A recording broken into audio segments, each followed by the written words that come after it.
কৃষি বাজলে বাঁচবে দেশ, গর্ব সোনার বাংলাদেশ।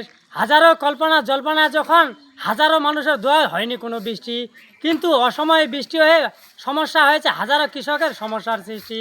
প্রথম বৃষ্টিতে মারা যায় মানুষের মরিচ, এরপরে দ্বিতীয় বৃষ্টিতে মারা যায় গম, তৃতীয় বৃষ্টিতে মানুষ যখন তাদের শেষ সম্বল ভুট্টাকে আঁকড়ে রেখে মানুষের যে জল্পনা কল্পনা সেটা নিয়ে বেঁচেছিল, সেটাও নিয়েও আজকে তাদের মাঝে যে দুর্দশা সেটা এখনও কাটছে না।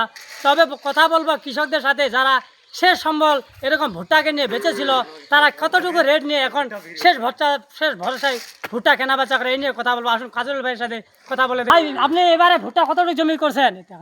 2 একর মাটি করছিলাম। তো ভুট্টা কিরকম হয়েছে আপনার?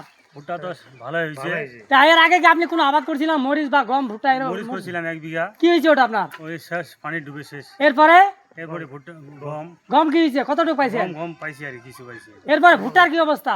ভুট্টা হয়েছে ভালো ভাই, এখন হয়েছে গম, ভুট্টা ভালো হয়েছে কিন্তু বিক্রি নাই। কি যে করবো ভাই, এই নিয়ে খুব দুশ্চিন্তা আছে ভাই। তো আপনাদের যে ভুট্টার যে বর্তমান যে রেট, এই রেট যে আপনারা আসলে একটু হতাশা। তো আপনাদের সার থেকে পানি থেকে শুরু করে ভুট্টার যে খরচ, আসলে কি এটা এখন পর্যন্ত তোমাদের মাঝে উঠে আসবে না লস দেখাবে? না, এটা সম্পূর্ণ লস।